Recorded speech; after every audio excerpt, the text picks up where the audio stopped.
Hello, I'm Severin Suzuki speaking for ECHO, the Environmental Children's Organization. We're a group of 12 and 13-year-olds trying to make a difference. We've raised all the money to come here ourselves, to come 5,000 miles to tell you adults you must change your ways. Coming up here today, I have no hidden agenda. I am fighting for my future. Losing my future is not like losing an election or a few points on the stock market. I am here to speak for all generations to come. I am here to speak on behalf of the starving children around the world whose cries go unheard, for the countless animals dying across this planet because they have nowhere left to go. I am afraid to breathe the air because I don't know what chemicals are in it. I used to go fishing with my dad until just a few years ago we found the fish full of cancers. And now we hear of animals and plants going extinct, every day vanishing forever. I have dreamt of seeing the great herds of wild animals, jungles and rainforests full of birds and butterflies. But now I wonder if they will even exist for my children to see. All this is happening before our eyes, and yet we act as if we have all the time we want and all the solutions. You don't know how to bring back an animal now extinct, and you can't bring back the forest that once grew where there is now a desert. If you don't know how to fix it, please stop breaking it. Here, you may be delegates of your government, business people, or politicians, but really, your mothers and fathers, sisters and brothers, aunts and uncles, and all of you are someone's child. I'm only a child, yet I know we are all part of a family, billions strong. In fact, 30 million species strong. I'm only a child, yet I know we are all in this together. In my country, we make so much waste. We buy and throw away, buy and throw away. And even when we have more than enough, we are afraid to share. We are afraid to let go of some of our wealth.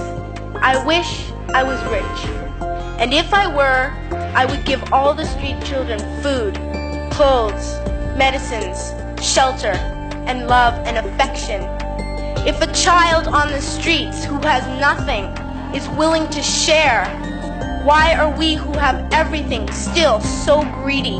I can't stop thinking that it makes a tremendous difference where you are born. That I could be one of those children starving in Somalia or a victim of war. I am only a child, yet I know if all the money spent on war was spent on finding environmental answers, ending poverty, and finding treaties, what a wonderful place this earth would be. And now 20 years have gone by. We have not even come close to achieving the sustainable transition that we knew we needed back then. It is clear that the current global meta strategy is to turn everything from nature into profit at a rate and at a scale that dwarfs its opposition. We need nothing short of a massive paradigm shift. At school, even in kindergarten, you teach us how to behave in the world.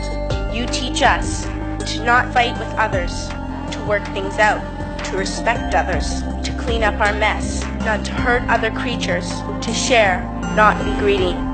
Then why do you go out and do the things you tell us not to do? You are deciding what kind of a world we are growing up in. Parents should be able to comfort their children by saying, everything's going to be all right. It's not the end of the world, and we're doing the best we can. But I don't think you can say that to us anymore. Are we even on your list of priorities? My dad always says, you are what you do, not what you say. Well, what you do makes me cry at night.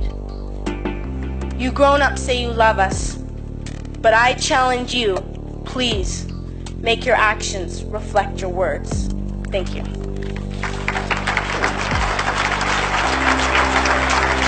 We are desperate to hear someone speak the truth, speak this message. We need someone to cut through all of the rationalization that we have built up for the destruction of our planet. And no one can do this better than those with everything at stake, which is our youth. Thank you for setting an example for me and other young activists.